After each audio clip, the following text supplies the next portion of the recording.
Let's check out the NFC North standings. The Bears lose a heartbreaker in Miami yesterday while the Vikings take care of the Cards. Bears lead the division at 3-2 while the Vikes are behind them 3-1, followed by the Packers, who play obviously tonight and on ESPN, and the Lions. Victor Cruz back with us. Good to have you. Stephen A., who should be the favorite right now in the NFC North? In the NFC North? Yes. Wow. Believe it or not, I'm going to go with Chicago, despite what I saw yesterday. I don't like the fact that the defense looked so questionable yesterday against Miami, particularly with Brock Osweiler being the quarterback as opposed to Ryan Tannehill. I certainly didn't like the fact that Miami was able to win the game despite Kenyon Drake having his behind saved because he fumbled at the goal line. You just can't do that. And to his credit, he knew it. He felt absolutely awful. He buried his head in the towel even after they won. He was so ashamed of making that kind of error. But here's what I like about Chicago. I think Khalil Mack gets hurt early. Their defense is compromised to some degree. They give up a couple of good plays, big plays. We know that. But the offense with Mitchell Trubisky and Jordan Howard and those boys showed up. And I didn't expect that. We've been looking at Chicago, and we've been all about their defense with their 3-1 start prior to yesterday. What we didn't talk about enough was the fact that we're watching Mitchell Trubisky grow and get better. And what I'm watching, Max and Vic, is that he's turning around. He's not just looking in one direction and throwing passes. I'm watching him look off safeties. I'm watching him look off opposing defenders and going in the opposite direction and flinging that football. Jordan Howard's no joke either. This brother can play. And so when I look at it from that perspective, and I look at a guy like Taylor Gabriel on their squad as well, I'm seeing that, that's right, as him as well. I'm seeing playmakers. And it comes down to Trubisky, and I'm watching Trubisky grow before our very eyes, with Aaron Rodgers clearly being hobbled, along with his bevy of receivers all being injured, and Minnesota's defense being so up and down, even though Kirk Cousins has played better, and you pointed that out last week, Max. And I don't believe in Detroit, not yet.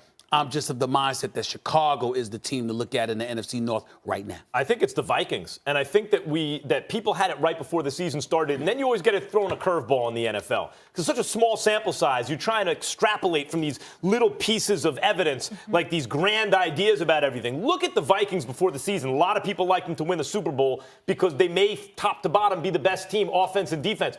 2 years ago, their offensive line stunk. Last year, it was good.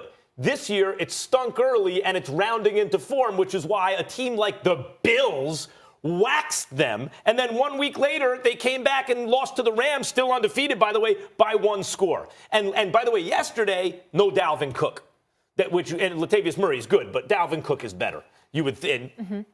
So you look at what Kirk Cousins has, receivers all over the field, a real good run game, even when the number one guy is there, their RB2 get 155 all-purpose yards, right?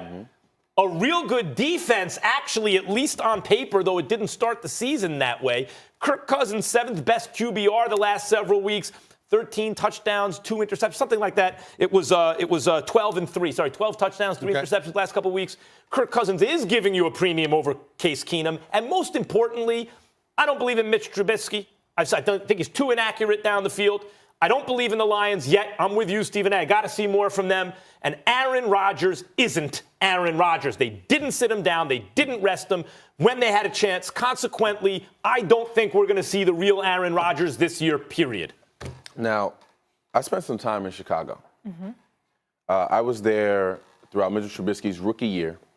And I remember a play during practice where Mitchell Trubisky threaded the needle. I'm talking about like through a linebacker and a safety around the second tier of the field on an in route, and he threaded the needle. And it was against it was a scout team. He was performing with, not going up against. He was with the scout team going up against the first and second team defense.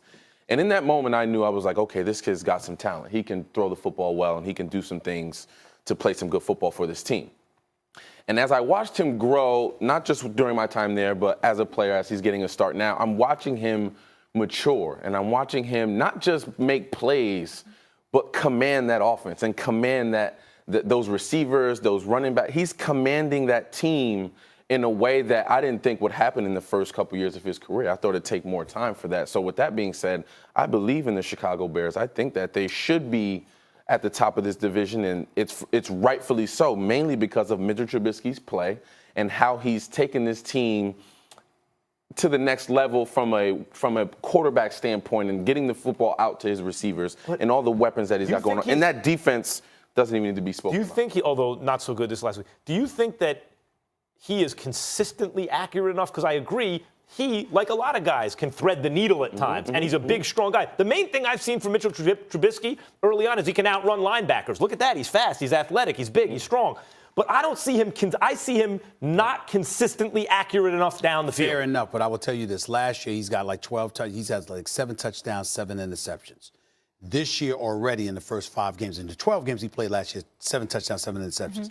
This year in just 5 games, he's got 11 touchdowns. Just 4 interceptions. He was completing. Yeah, that's true. But take that game out. He was completing 59% of his passes last year. He's at 70 now. All I'm saying is I'm watching him. There's a maturation He's improving.